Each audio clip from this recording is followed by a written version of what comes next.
The Burg votes, up close and personal interviews with the candidates.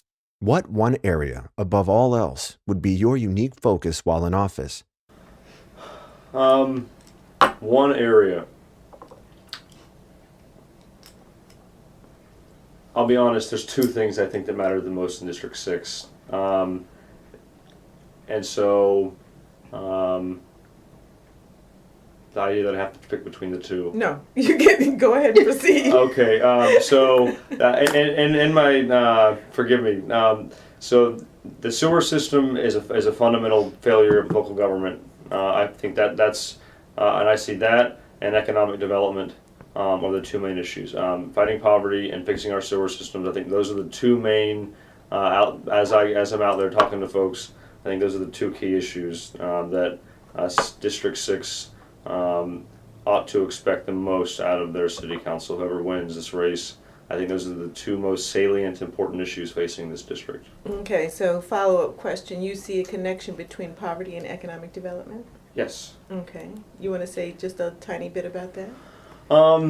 Well, economic development is often led by the business community, and I think often is blind to disenfranchised communities. And so I think it's the folks who lead those processes in economic development.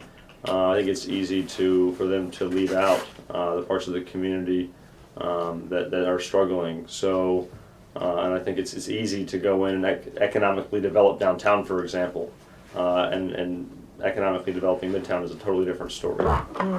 Okay, awesome. What specific one policy, program, or investment would you champion and try to get done in your first year? Off the top of my head, I think in the first year, I think the Defend Our Democracy Ordinance, I think that if that doesn't get passed this year, that would be my top priority. Okay, explain that to viewers. So it's basically a challenge to Citizens United. One of the most important parts of running for office is raising money, which money is, as per Citizens United, money is speech, and I think that totally disenfranchises people who don't have money. And so the idea of that ordinance is to rein in. It's only a small piece of the problem that it's really addressing, but limiting the influence of foreign dollars in our elections. And so the idea is really to challenge the premise of Citizens United, so that way it'll get legally challenged, and hopefully work back to the Supreme Court. I think the ultimate goal is for the Supreme Court to ultimately relitigate or re-review the law and hopefully overturn it. And so I think that was a very controversial. A lot of folks don't like the idea of local government getting involved in what should be a national elections issue. But I think that on the most fundamental level, in terms of defending our democracy, I don't think it sounds cliche, but I don't think it is. I think that there's, that's, and again, there are a lot of issues on the ground in St. Pete that we need to address. And so, I'll be honest, nobody's asked me, your first year, what's one thing? I hadn't really thought of it in that context. There's so many things that need done. But I think in terms of off the top of my head, what's something that we need to get through City Hall now, we need to challenge money in politics. And I think it says a lot about St. Pete that we're kind of taking that up. Is there dirty money in St. Pete politics? I think Is all there money. big money, foreign money, or dirty money in St. Pete politics? I can't say that I know the answer to that. There's definitely dollars that have foreign connections, I'm sure. There's definitely big money. Is there dirty money with this much money as there is? Some of it's got to be dirty, And I think that that's when folks spend big in elections, they're expecting something, and whether or not you call that dirty, one person's dirty money is somebody else's clean money. It kind of depends on what perspective you're coming from. But if you have a financial interest in the decisions of the city, and if your financial interests are not the interests of the community, your money is probably dirty. Your interests are not in alignment with the community. So, would you call that dirty money? I think it's in the eye of the beholder. How will you build relationships and bridges between downtown in Midtown. So this is a reoccurring theme in the race is the two worlds, the downtown and the midtown, I think a lot of folks kind of shuttle back and forth from one to the other. And in terms of that bridge building, I think a lot of it is just I think there's a need to convene folks around it. I think the power of having stakeholders come around a table, that might sound, you've been involved with the planning process of 2020, and the power of various stakeholder groups coming around a table.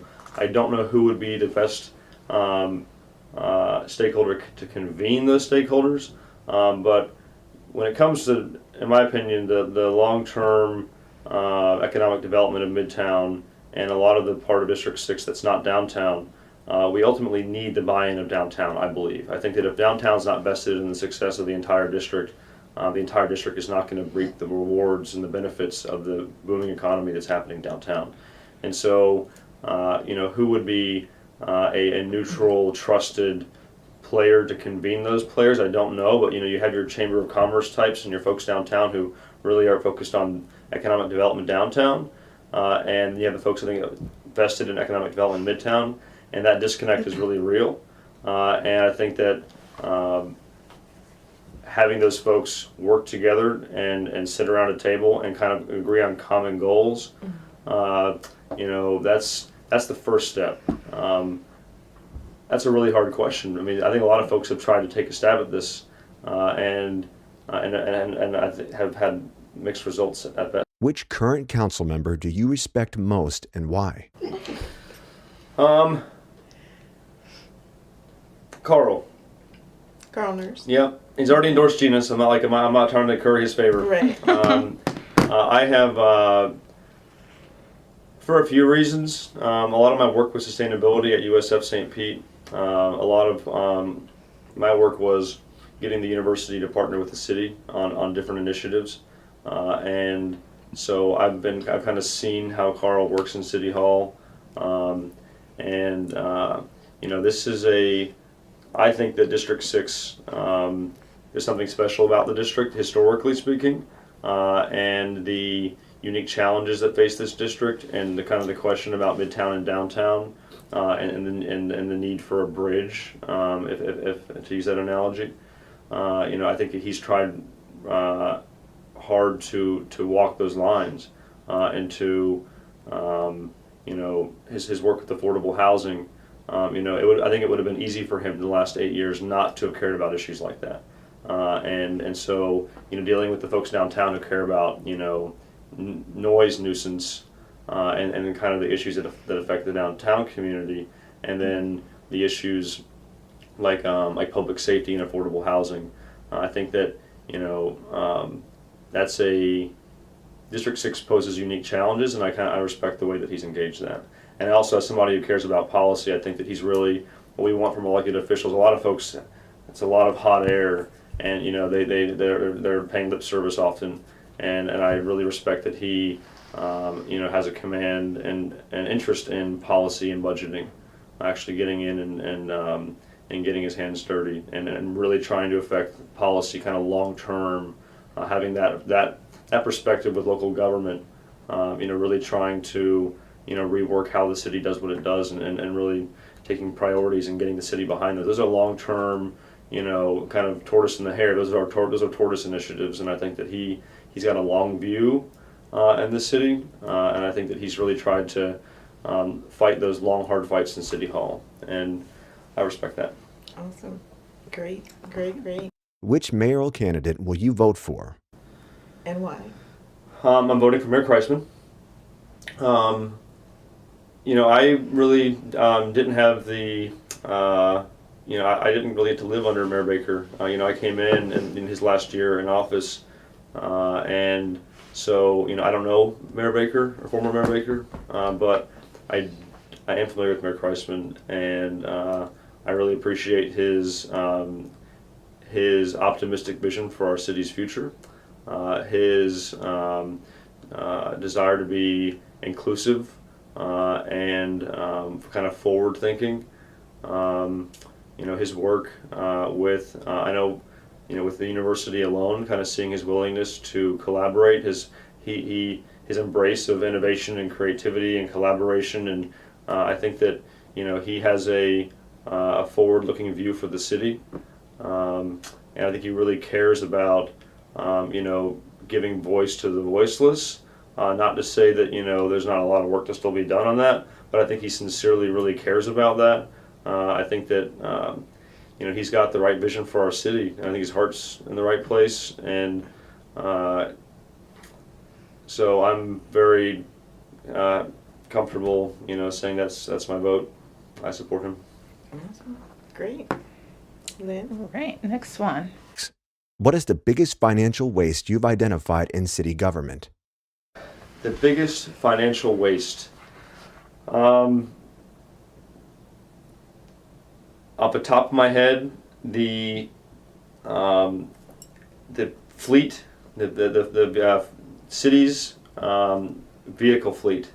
I can remember Carl raising hell on city council one day, and they wanted these big old clunky heavy vehicles, and I think that for me, efficiency of government, whether it's the efficiency of our buildings, the efficiency of our vehicles, just the efficiency of how we operate, is that saves taxpayers money. And I think that our vehicles, we have a bunch of really inefficient vehicles out there that the city's, thousands of vehicles that are inefficient. The Burg votes, up close and personal interviews with the candidates.